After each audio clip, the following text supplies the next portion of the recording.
사랑의 아버지 하나님, 우리가 오늘 어린이 주일 부활절 절기에 귀한 하나님의 사랑을 입은 자녀들을 위한 날을 허락해 주셔서 감사합니다.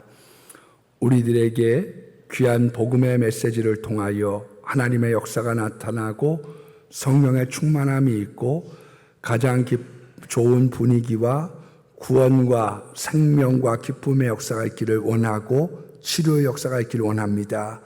오늘 기도와 찬양도 받으시고 우리의 예배를 받으시고 한량없는 은총을 베풀어 주시고 연휴 기간에 교회를 비운 분들도 있습니다. 동행하시고 보호하여 주시고 예배 잘 드릴 수 있도록 도와주소서. 예수님의 이름으로 간절히 기도드립니다. 아멘. 할렐루야. 우리 오늘 어린이 주일입니다. 나오신 모든 분들에게 주님의 은혜와 평강이 함께 하시기를 바라고 믿음, 소망, 사랑으로 함께 하시기를 주의 이름으로 축복합니다. 오늘은 예수님의 어린 시절 그런 제목을 가지고 어린이 주일에 맞춘 말씀을 준비를 했습니다. 어린이들이 대상이 아니기 때문에 어른들의 자녀 양육 쪽에 포커스를 맞춰서 말씀을 전해드리려고 합니다. 어려서 제 딸을 우리 어머니, 그러니까 할머니가 조그만 다라에다가 이렇게 담궈서 목욕을 시키면서 늘 기도한 게 있습니다. 아기 이 아이를 우리 손녀딸을 만지지 못하도록 지켜주소서. 유대인 중에 기독교 어머니들은 자녀를 목욕시키면서 10가지의 기도를 드린다고 합니다. 얼굴을 씻겨주면서 하나님 우리 아이가 얼굴은 하늘을 바라보고 하늘의 소망을 갖게 하소서. 입안을 씻어주면서 하나님 우리 아이가 복음의 말을 하면서 살아갈 수 있도록 도와주소서. 머리를 감기면서 하나님 우리 아이가 지혜와 지식으로 가득하게 하소서.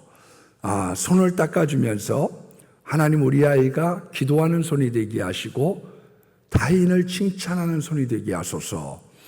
5번째, 가슴을 닦아주면서 하나님 우리 아이가 나라와 민족을 위한 뜨거운 사랑을 갖게 하소서. 배를 씻어주면서 오장육부를 강건하게 하셔서 건강하게 자라게 하소서. 그리고 성기를 씻어주면서 거룩한 백성이 되게 하시고 순결을 지켜 하나님이 원하시는 가정을 꾸밈으로 좋은 축복의 자녀를 준비하소서. 다리를 씻어주면서 하나님 우리 자녀가 부지런한 자리가 되어서 세계 열방을 누리고 전도하게 하소서. 엉덩이를 씻어주면서 하나님 우리 아이가 교만한 자의 자리에 앉지 않게 하시고 하나님이 원하는 자리에 앉게 하소서. 그리고 마지막 10번째로 등과 허리를 씻어주면서 하나님 우리 아이가 사람을 의지하지 않고 하나님만 의지할 수 있도록 도와주소서. 그렇게 기도하며 씻어준다고 합니다. 아마 자녀들이 잘 되기를 원하는 것은 모든 부모 또한 할아버지 할머니들의 소망일 것이고 그리고 팔방미인이 되기를 원하는 것 또한 그러리라 생각합니다. 그런데 이제 오늘 우리가 읽어드린 누가복음의 본문은 크리스마스, 예수님의 탄생에 대한 그런 내용을 제외하고는 이 성경에 나와져 있는 유일한 예수님의 어린 시절입니다. 사춘기의 모습이죠. 그런데 외경에는 나와져 있어요. 그러나 정경에는 유일한 구절입니다. 그래서 우리가 이것을 우리가 맨 마지막에 결론부에서 제가 말씀을 드리려고 하고 있고요. 성경에서 자녀에 대한 내용들을 이야기하게 될 때 그 자녀들을 왜 훌륭한 사람들이 잘못 길렀으며 왜 이 자녀들이 어떻게 하면 잘 길러갈 수 있는가에 대한 내용을 한번 되짚어보며 가는 게 좋겠다. 그건 할아버지에게도 할머니에게도 부모에게도 다 동일한 하나님의 역사가 잘 펼쳐지고 있는 것을 볼 수가 있습니다. 성경에서 자녀들에 대하여 먼저 아론의 가정을 꼽을 수가 있습니다. 이 대제사장의 가정은 4명의 아들이 있었죠. 엘르아살, 이다말, 나답, 아비우. 그런데 2명의 아들들은 제사장, 대제사장이 되고 2명의 아들은 안타깝지만 죽임을 당했습니다. 레위기서 10장 1절로 3절에 있는 말씀에 보면 아론의 아들 나답과 아비우가 각기 향로를 가져다가 여호와께서 명령하지 아니하시는 다른 불을 여호와께 분향하였더니 불이 여호와께서 나와 그들을 삼킴에 그들이 여호와 앞에서 죽었더라. 그렇게 얘기를 하고 있어요. 그래서 4명의 자녀들이 있었는데 그 2명의 자녀들은 잘 되고 2명의 자녀들은 잘 안 된 거죠. 그 죽었던 아들들에 대하여 그 밑에 레위기서 10장 9절에 보면 너와 내 자손들이 회막에 들어갈 때에 포도주와 독주를 마시지 마라. 그리하여 너희 죽음을 면하라. 이는 너희 대대로 지킬 영원한 규례라. 그렇게 말씀하고 있습니다. 성경이 왜 죽었는지에 대한 것은 분명하게 명시하고 있지 않지만 맥락을 우리가 살펴본다고 하면 이 나답과 아비우라고 하는 2명의 제사장이 술을 마시고서 성령의 불이 아닌 엉뚱한 다른 짓거리들을 했던 것이겠지요. 예? 그래서 그것 때문에 하나님께서 이 2 아들을 죽이셨으므로 너희들이 하나님 앞에 나오게 될 때 분별력을 가지고 술이나 쾌락에 젖어서 잘못된 예배를 드리지 않기를 원하시는 경고의 메시지를 우리에게 주셨습니다. 그렇기 때문에 우리가 만인 제사장이에요. 예, 나답과 아비우 그리고 이다말과 엘리야살뿐만 아니라 우리가 만인 제사장이기 때문에 예배라고 하는 것의 소중성을 잘 가르쳐야 됩니다. 우리가 하나님 앞에 예배자로 쓰는 거거든요. 여러분들도 예배자, 저도 예배자. 저는 말씀을 증거하는 사람으로, 여러분들은 찬양을 드리는 사람으로, 여러분들은 이 자리에서 하나님께 경배하는 예배자로, 우리 모두가 예배자로 쓰고 그 말씀대로 우리가 저와 여러분들 모두가 순종하여 믿음의 길을 걸어가기를 원하고 있는 거지요. 여러분 가정에 예배가 있고 기도가 있고 그렇게 출발한다는 건 굉장히 귀한 일입니다. 가인과 아벨의 문제가 어디에 있습니까? 예배의 분수령에서 가인이라고 하는 사람은 예배를 잘 못 드렸고 이거 참 귀찮아 죽겠네 이거. 그리고 아벨은 예배를 잘 드린 데서부터 시비가 엇갈리기 시작한 거죠. 가인을 처벌할 때 너는 내 얼굴을 보지 못한다. 그 이야기가 뭐예요? 우리가 예배 드릴 때 하나님 만나러 오는 거예요. 예배당 왜 가니? 하나님 만나러. 그런데 가인에게는 예배를 드리지 못하는 삶, 하나님의 얼굴을 보지 못하는 삶, 세상 사람의 길로 걸어간 거죠. 그러니까 하나님의 사람과 세상 사람들의 분수령이 어디에 있느냐? 예배를 드리고 안 드리고의 차이가 있는 거예요. US 병원이라고 하는 곳에서 예수 믿는 사람들과 수명이라고 하는 것에 대한 통계를 낸 것을 제가 글로 읽어본 적이 있습니다. 불신자들보다 예배드리는 사람들이 평균 7년을 더 산다고 그래요. 예. 그리고 찬양 예배까지 드리는 사람들, 우리로 따지면 오후 2시 예배까지 드리는 사람들은 평균 8년을 더 산답니다. 불신자보다. 수요 예배까지 드리는 사람은 평균 9년을 더 산다고 나왔고요. 미국 같은 데서는 새벽 예배 드리는 사람들이 교회가 없기 때문에 그 통계는 미지수로 남아져 있지요. 그러나 예배를 잘 드리는 사람들에게 하나님께서 복과 건강을 주시는 것은 분명한 사실이고 신자와 불신자의 갈림길이 어디에 있느냐? 예배에 있는 거예요. 엘리 대제사장의 아들도 사실상 불행한 최후를 마쳤던 안타까운 인물들이 있습니다. 홈리와 비느하스죠. 그런데 이 홈리와 비느하스에 대해서 성경이 이 아들들의 잘못을 3가지를 지적을 하고 있습니다. 사무엘상 2장 12절 이하의 말씀에 보니까 제사를 드리려고 고기를 삶을 때에 제사장 사환이 와서 3살 갈고리로 이렇게 생긴 거 그걸로 찍어서 꺼냅니다. 그러니까 제사를 준비하는 사람들이 기름을 태우고 가져가시죠. 기름이라도 태우고 가져가시죠. 그랬더니 우리 주인께서 날 것을 원하신다. 억지로 빼앗았다. 막무가내로 종들까지 갑질을 하는 거죠. 예. 그래서 2장 17절 말씀 보니까 이 소년들의 죄가 크면 여호와의 제사를 멸시함이었더라. 그러니까 하나님께 드리는 예배를 잘못 드려서 이 사람들이 눈밖에 났다는 거예요. 두 번째 잘못은 2장 22절 그 밑에 보면 이렇게 나옵니다. 회막에 수종드는 여인들과 이제 동침을 했다. 그러니까 레위 지파가 남자만 있는 건 아니잖아요. 제사장만 있는 것이 아니라 여자들도 있는데 이 여자들은 회막에서 수종을 드는 일들을 한 거죠. 여러 가지 뭐 무슨 청소도 했다든지 뭐 무슨 음식을 장만했다든지 이와 같은 일들을 레위 지파에 있었던 여자들이 했는데 그 회막에서 섬기는 여자들과 문제를 일으키기 시작하는 거예요. 세 번째 제약은 25절 말씀에 보면 엘리가 아들들에게 이렇게 얘기합니다. 사람이 사람에게 범죄하면 하나님께서 판단하시려니와 사람이 하나님께 범죄하면 누가 그를 위하여 간구하겠느냐. 예, 충고를 해도 충고를 듣지 않았습니다. 그래서 하나님께서 뭐라고 말씀하시는 성경에 기록했느냐. 죽이기로 작정하셨다.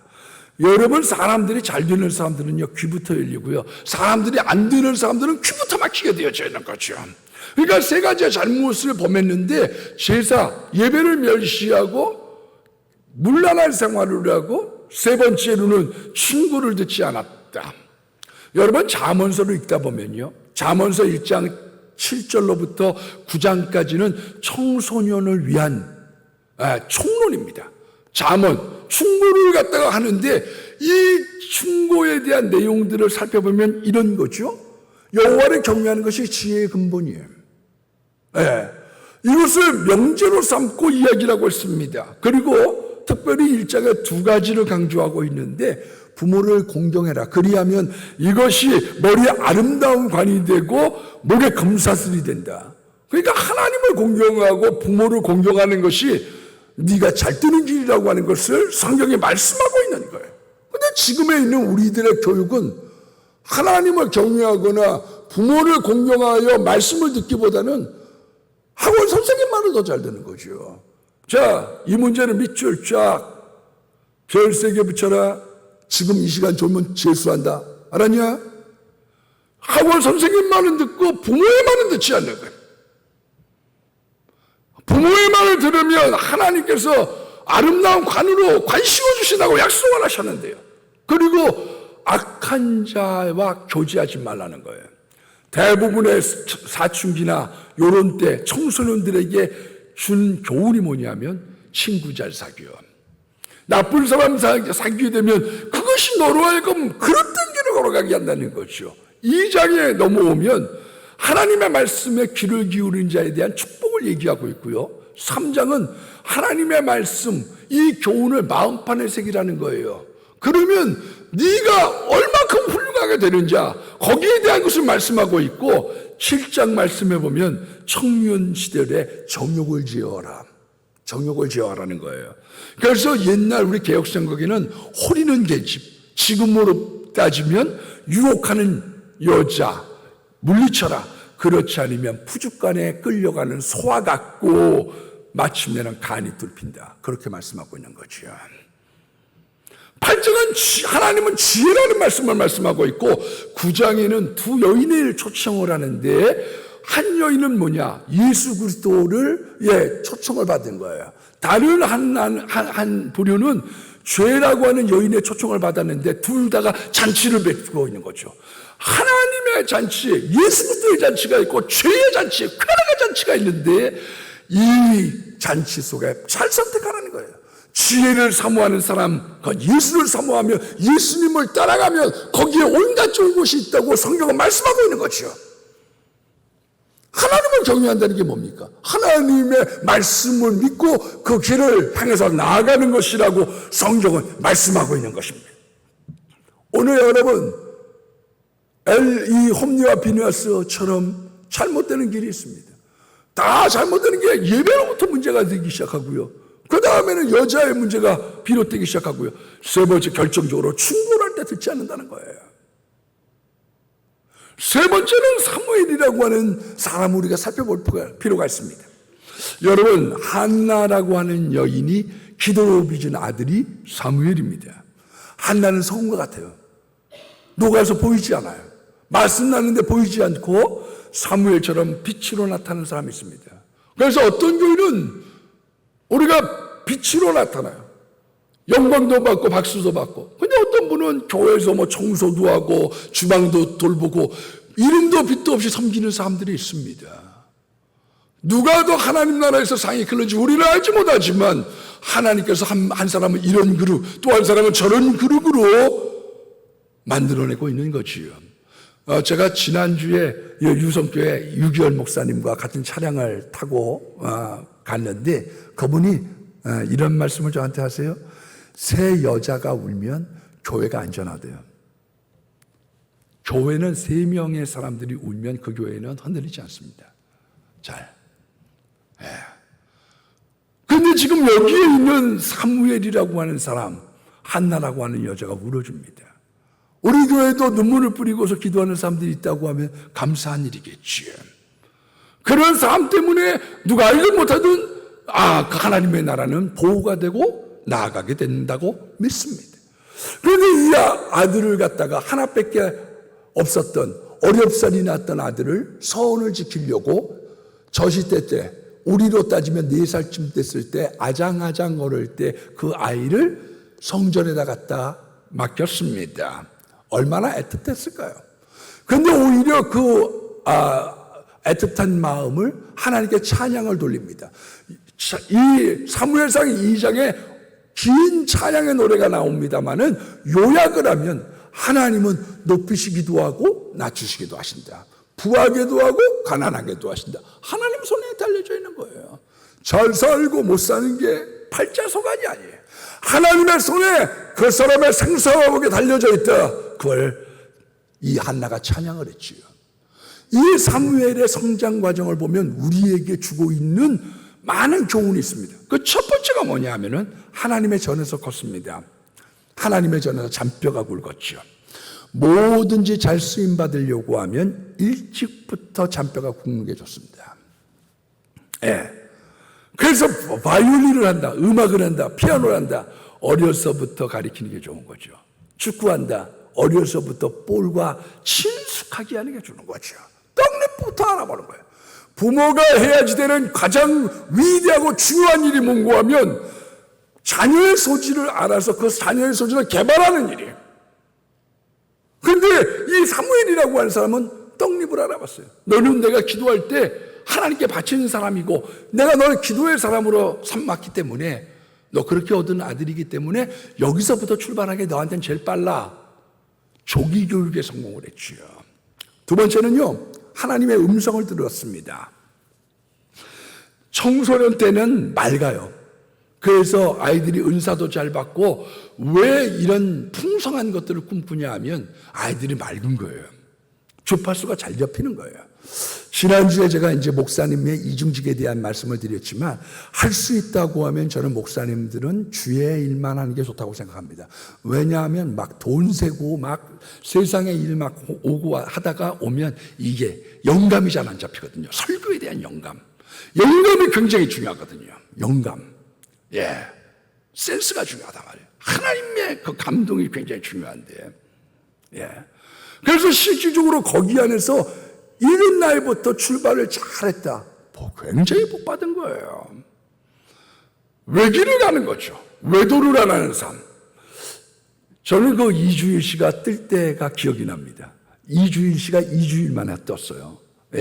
그래서 못생겨서 죄송합니다. 그래가지고 이제 이 오리춤 추고 나왔는데 전 씨는 그걸 재방송을 한번 봤어요. 또 틀어줘가지고 그랬더니 우리 둘째 누나가 이주일이라는 사람이 나왔는데 너무너무 웃긴다고 막 깔깔깔깔깔깔깔 얘기를 해줬던 기억이 납니다.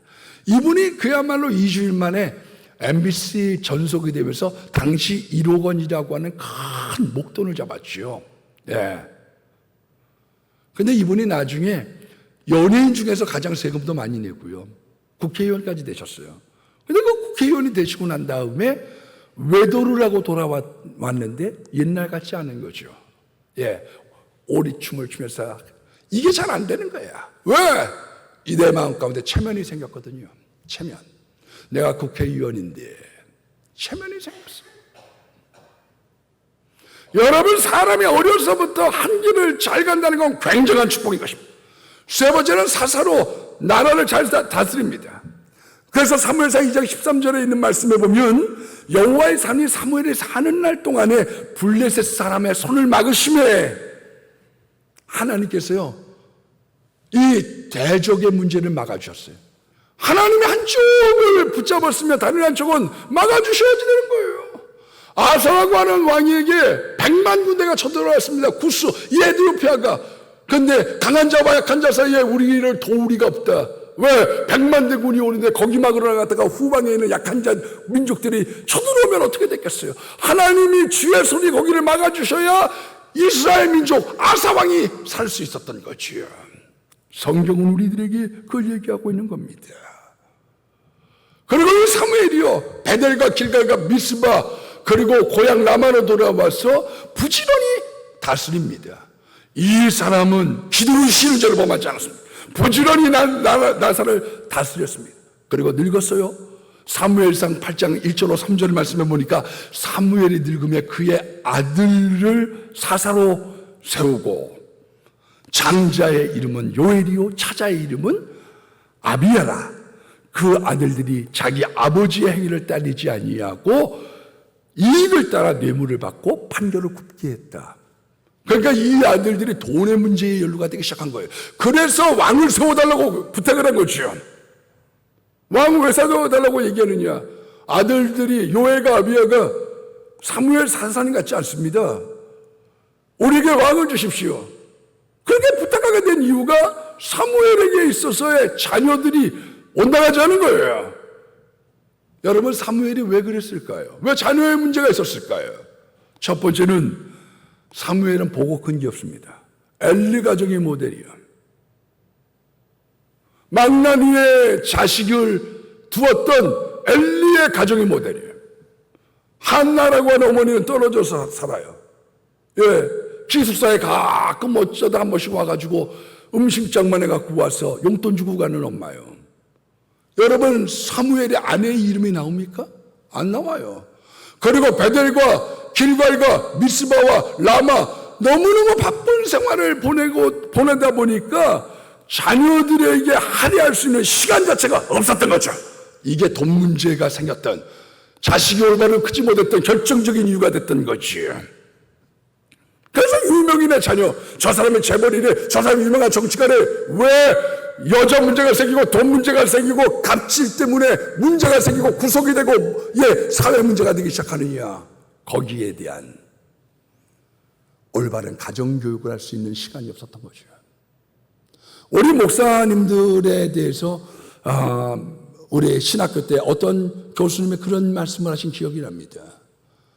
목사에게는 두 개의 목장이 있습니다. 하나는 교회라고 하는 목장, 다른 하나는 가정이라고 하는 목장. 어떤 사람은 교회는 부흥시켰는지 모르지만 가정이 엉망이 된 사람들이 많아요. 왜? 너무 바쁘거든요. 아내는 총장이고 남편은 뭐 대형교회 목사고 왔다 갔다 하다 보니까 이게 내 생각같이 안 되는 거예요. 여러분들로 따지면 어떤 것입니까? 사업을 일궈놨어요. 돈은 많이 벌었어요. 근데 내 자식들은 왜 이 모양이지?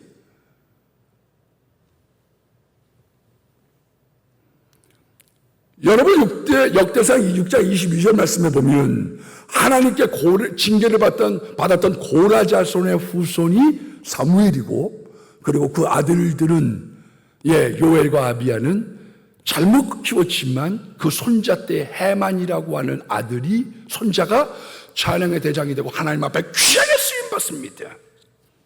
하나님은 회개하면 좋은 자녀를 주셔.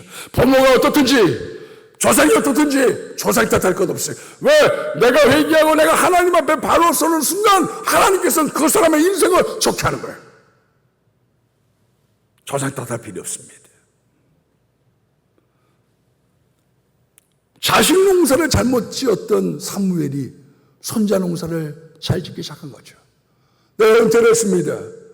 그리고 요엘과 아비야에게 넘겨줬는데 이 아들들이 하나님 뜻대로 살아가지 않습니다. 하나님 내가 잘못 길렀습니다. 내가 내 손자 이 해만, 이 손자들은 내가 이 나무들은 잘 기르겠습니다. 그랬더니 그 나무가 잘 자라기 시작한 거예요. 예수 잘 믿는 목사님, 장로님, 중직자 중에서도 자녀 잘못될 수 있어요. 그런데 그 원인이 무엇인지 우리가 알아야 됩니다.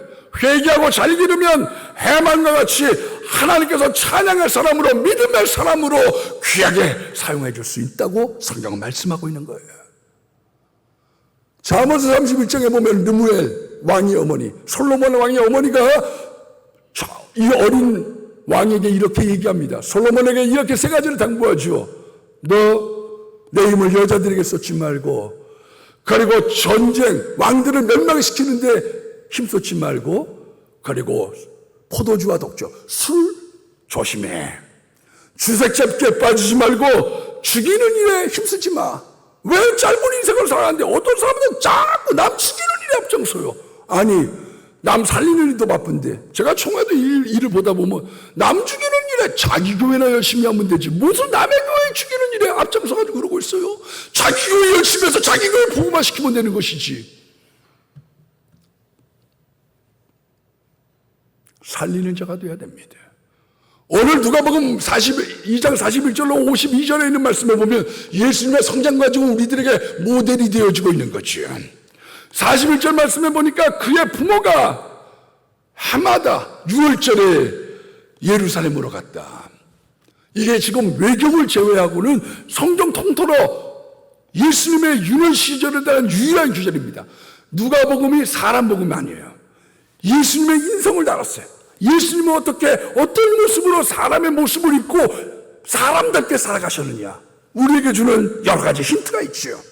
원래는 이 12살이 되었을 때까지는 부모가 길러는 시간입니다. 그때까지 유대인들은 유대인 이야기라고 하는 책에 보면 12살에 뭘 하냐면 성인식을 해요. 그 성인식을 어떻게 하냐면 12살짜리 먹은 아이가 이제 우리로 따지면 중학교 1학년쯤 되는 아이가 예배를 참석합니다. 처음 중학교 1학년 되면 어른 예배를 참석을 할 때 랍비가 짚어주는 데를 히브리어를 읽어야 되는 거예요. 여기서부터 여기까지 읽어봐. 그러면 이제 나와서 성경 봉독을 해서 성경 봉독을 잘하고 나면 온 교인들이 박수치고 환영하고 좋아하는 거지.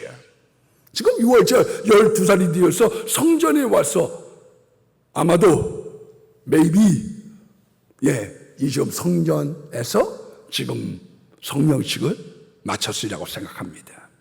그리고 돌아오는데 하루가 지나고 보니까 예수라고 하는 소년, 내 큰아들이 지금 없어요. 어떻게 부모가 자식을 잊어버릴 수가 있어요? 제가 볼 때는 이렇습니다. 여러 사람과 함께 지금 예루살렘 성전으로부터 고향으로 돌아갑니다. 그런데 요셉과 마리아 자녀들 많이 낳죠. 예수님뿐만 아니라 야고보, 요셉, 유다, 시몬, 누이들도 많아요. 그러니까 그냥 애들을 많고 거기에 애까지 들쳐매고 막 이러고서 지금 고향 땅으로 돌아오다 보니 신경 쓸 겨를이 없는 거죠. 두 번째는 예수님의 신경을 쓰지 않을 만큼 생활을 잘한 거예요. 알아서 잘 커, 알아서 잘 해, 그게 있었지요. 세 번째는 이 12살, 우리로 따지면 중학교 1학년 정도 되는 나이가 되면 부모를 찾지 않습니다. 이게 사춘기죠. 12살, 부모를 안 찾아요. 부모도 자녀를 별로 안 찾아. 나갈 때, 에휴, 짜장면 시켜 먹겠지 뭐. 그래야 독립하죠. 애처럼 붙잡으면 그거 어떻게 되겠어요. 네 번째로는 요 중학교 정도의 시기가 궁금한 게 많은 거예요. 초등학교 6학년, 5학년, 6학년 때가, 그러니까 다시 찾으러 왔더니 랍비, 선생들과 함께 듣기도 하고 묻기도 하셨다. 문답법. 우리나라 사람들은 어떻게 가르치느냐 하면요. 유교는 주입식이죠. 교수할 때 이 가리킬 교자에 줄 숫자입니다. 선생님이 주는 거예요. 그러니까 우리는 학교 갈 때 뭐라고 그러냐면 까불지 말고 선생님 말씀 잘 들어. 그렇게 가르치죠. 그런데 서양은 그렇게 얘기하지 않습니다. 어떻게 가르치느냐? 질문을 많이 해. 질문을 하는 거예요. 질문. 제가 알고 있는 최성원 목사님이라는 분, 뭐 서울대도 나오고 머리가 좋은 친구이긴 합니다만, 아이한테 그 학교 갈 때 안 묻는 게 바보야. 묻는 것이 바보가 아니라 묻지 않는 게 바보야. 선생님에게 잘 질문하고 와. 그러면서 아이를 보내는 거죠. 여러분, 이 문답법의 시소가 어디 있습니까? 하와와 뱀이 대화로 풀어가는 거죠. 꽃이 어떻게 꼬셨느냐? 다 먹지 말라고 하시더냐? 그러면서 네가 선악과에 관심이 있구나. 플라톤의 이 소크라테스의 삼파술이 뭐예요? 질문을 던져서 스스로의 무지를 깨달아 답을 알도록 만드는 거죠. 그것을 집대성한 것이 플라톤의 대화라고 하는 책이죠. 요번에 보니까 그 부모의 대화법이라고 이 리베카 롤런드라고 하는 사람이 이 하버드의 공부 방식을 빗대어서 책을 하나 냈더라고요. 질문이라고 하는 건 굉장히 중요합니다. 그리고 그 질문 속에 아이들의 창의력이 엄청나게 있는 거예요. 우리 초등학교 때, 여러분들도 초등학교 때 그런 국어책에 그게 있었는지 모르지만, 이 어느 나라의 공주가 왕에게 자꾸 달을 따다 달라고 떼를 쓰는 거예요. 아바마마, 달 따다 주세요. 계속 그러니 어떻게 하면 좋겠어요. 그래서 신하들한테 자기의 이 어려운 사정을 이야기를 했습니다. 그랬더니 신하 한 사람이 내가 가서 공주님에게 물어보겠습니다. 가가지고 물어봤어요. 공주님, 그러면 달을 따오려고 하는데 달이 어디쯤 있을까요? 그랬더니 아이 바보, 그것도 몰라요? 어른이 동산을 3개 넘으면 거기 달이 걸려져 있어요. 아, 그러면 따갖고 오겠습니다. 그리고서 요렇게 금덩어리 가지고 달을 조그맣게 만들어서 갖다 드렸어요. 그랬더니 그 다음날 달이 또 뜨네. 아이고, 큰일 났어. 거짓말한 게 이게 들통이 났어. 이거 어떻게 하면 좋겠느냐. 그래갖고 막 이것도 울고불고. 근데 공주가 울고 그렇질 않아요. 그래서 이제 다시 한번 가서 물어보기로 했습니다. 아니, 분명히 달을 따왔는데 공주님 왜 달이 또 떴을까요? 그랬더니 아이 바보, 이빨을 빠지면 이빨이 또 나잖아. 달이 빠지니까 달이 또 난 거지. 여러분, 질문 속에 놀라운 게 있어요. 사춘기는 질문도 하고 독립도 하고 대답도 하는 시기입니다. 이 시기에는 납비가 굉장히 중요해요. 선생님이 엄청난 영향을 끼치는 거예요. 그 사람의 인생에 누구의 영향을 받았느냐, 어떤 사람을 만나느냐, 좋은 선생을 만날 수 있도록 기도해야지 돼요. 왜? 그것이 그 사람의 인생을 좌우하는 키가 되기 때문이죠. 여러분, 초등학교 5, 6학년, 중학교 1, 2학년쯤 되면 성경이 재밌을 만한 시기예요. 저는 요 나이 때 장기에 미쳐가지고, 근데 성경에 미치도록, 그래서 듣기도 하고 묻기도 하시니 얼마나 귀한 일입니까? 성경을 가리켜서 꿀속에 꿀보다 더한 말씀을 알 수 있는 시기라. 우리 문창교회에 있는 유병연 장로님이라고, 우리 간증 한번 오셨죠? 그분의 간증 중에 일화 중에 뭐가 있느냐 하면 손주들한테 설교, 성목사님 설교 독후감을 쓰도록 만들어요. 한 달에 한 번, 2달에 한 번씩 테스트를 하는데 1등을 하면 상품을 막 피아노를 주고 막 70만 원, 100만 원, 200만 원 막 이렇게 주니까 막 눈에다 막 불을 켜고서 독후말 쓰는 거예요. 왜?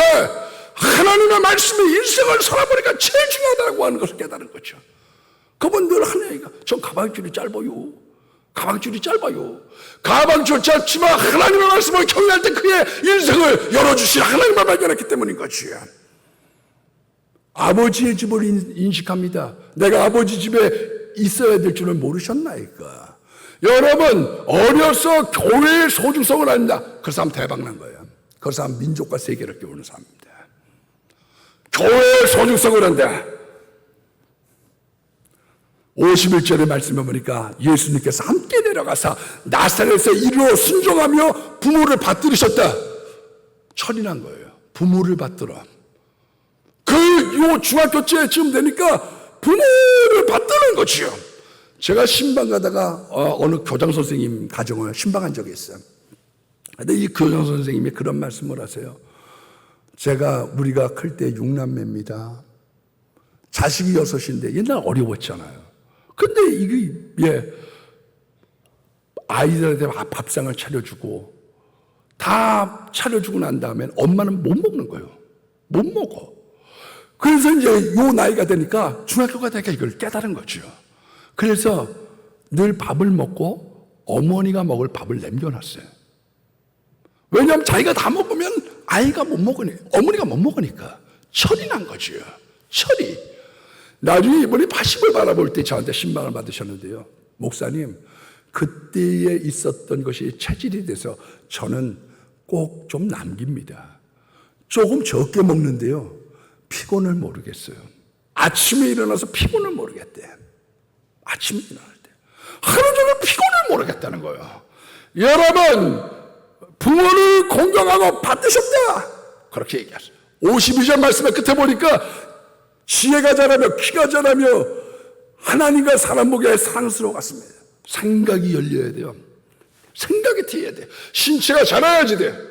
제가 이렇게 어떤 분들을 보면 공부를 너무 시키면 키가 잘 안 자라는 분들이 계셔요. 시달리니까 애들이요.